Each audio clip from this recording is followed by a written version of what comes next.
Taft.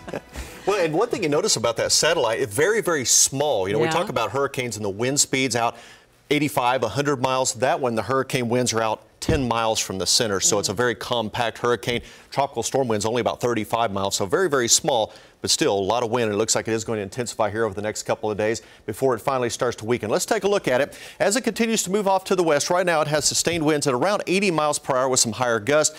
You notice as it moves toward the Lesser Antilles, areas that were hit extremely hard last year by hurricanes, it's going to project to strengthen up to about 100 miles per hour as we move on into Saturday and Sunday, and then slowly weaken as it moves off to the west. You notice it'll drop below hurricane strength as it moves toward Puerto Rico and eventually toward Hispaniola. By early next week, it'll really drop off just to a tropical storm. But again, we're going to have to watch barrel fairly closely here over the next couple of days. It's over open waters now, but over the next 2 or 3 days, it could start to impact some of the islands down there in the Caribbean. Well, us here in eastern Oklahoma, it's been a fairly quiet morning across the area, and it looks like we will see a few storms popping up later on this afternoon. So if you have any plans heading out to some of the area lakes, here's a look at some of the updated lake levels.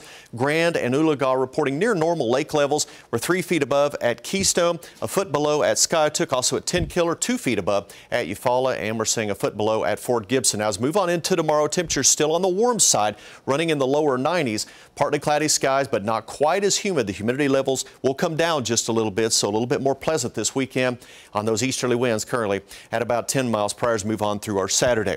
Not tracking any rainfall out there at this time, but as we move into the afternoon, we expect showers and thunderstorms to start popping up. Already have one little shower popping up now just to the northeast of the Fort Smith area. And even though we're heading toward the weekend, a lot of folks want to get outside. You don't want to see the rainfall, but we desperately need rain here in the Tulsa area. So far for the month, we've picked up about 9/10 of an inch of rain. For the year, though, just a little over 16 inches of rain. The average through today should be nearing 22 inches of rain, so we're about 6 inches behind in terms of our rainfall so far for the year. Last year on this same date, we were already at about 27 inches of rainfall, so a much drier year so far this year than what we saw in 2017.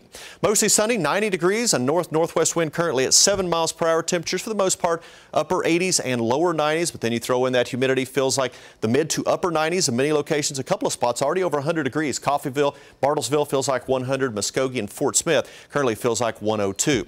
Up to the north, though, temperatures a bit cooler. You know, it's only 73 in Dodge City with some clouds, 81 this morning in Kansas City, so there is some slightly cooler air to the north. And as we move on through the afternoon hours, we will see these showers and thunderstorms start developing and popping up across eastern Oklahoma. They'll last through the early evening hours, then they'll start to fade away as we move through the late evening, and it'll set the stage for a quiet night across the area.